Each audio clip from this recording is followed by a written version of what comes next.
You can tell this is going to be a mathematical lesson on the fretboard.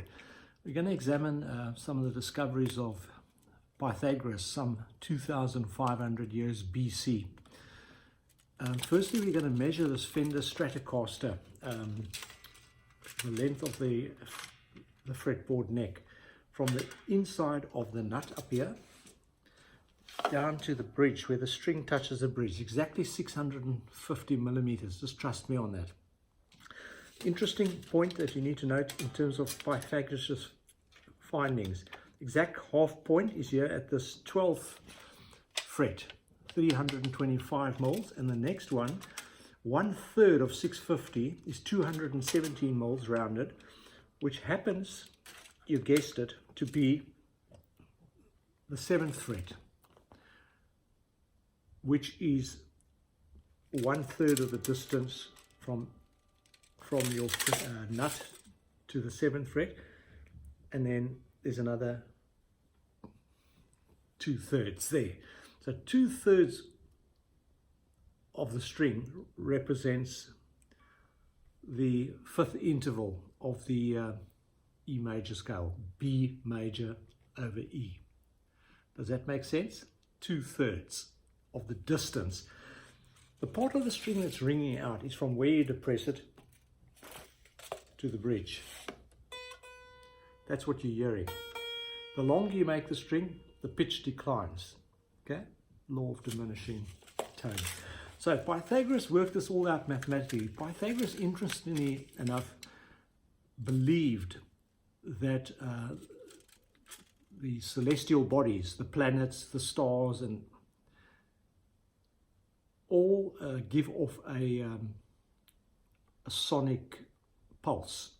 In other words, a vibration. That string is vibrating, and that's what's causing the sound that our human ear hears.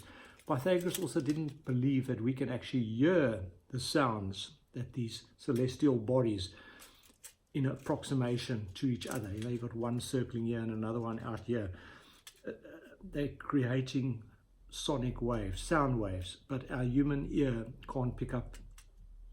The scientific amongst you will know I didn't study physics at school, but I was keen on biology, but and became an accountant. But that's why I've got the measuring tape. But the sonic, the physics students amongst you will know that the human ear can't pick up certain frequencies. And this is intriguing because someone like myself is absolutely obsessed with sound and the magic of what we refer to as music, which are just effectively vibrations which are being transmitted to our CPUs, our brains, and the joy that it creates in your life is indescribable. As if you're a musician, you would know, or if you're just a listener, you would know. And believe me, you get much more pleasure when you actually play the instrument. Now I'm going to measure up the McCarthy here. Sorry, I just got to be careful. It's got stuck on in the rack here. And this is called the 594 McCarthy, Paul Reed Smith. So our measurement here, I'm going to tell you now, comes out at 625 millimeters, 620 millimeters. I've read that it's known as a 594, but I'm not sure how they got that measurement, because mine's reading 620 from nut to bridge, interestingly enough. So maybe you could let me know what I did wrong there. Beautiful guitar. And then my first baby, a Gibson Les Paul Standard, bought in 2002 after 35 years of not playing guitar much at all. Comes in at 625 as well. Now that's interesting. I never knew that until this morning, but it was worth the exercise.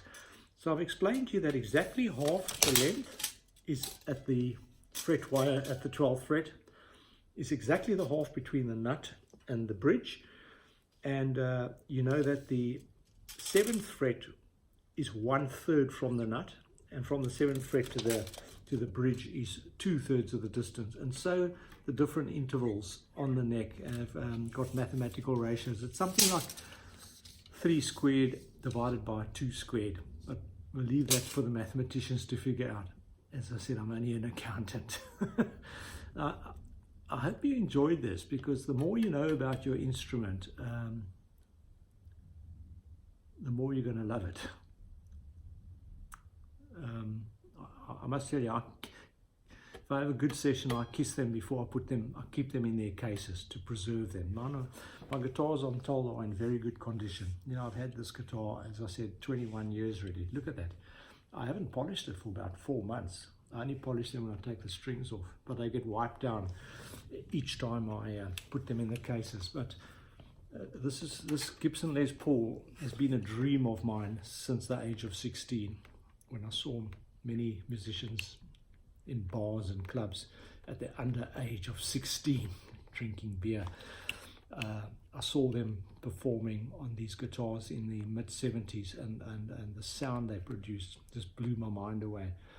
But on my personal preferences, I can't say I've got one. I've got a few guitars, but I really can't pick. They've all got a different function, and they're beautiful, beautiful creatures, and I'll look after them for the rest of my life. And believe me, I've got my grandchildren in training, so hopefully they will be passed down the line one day. Thanks for viewing.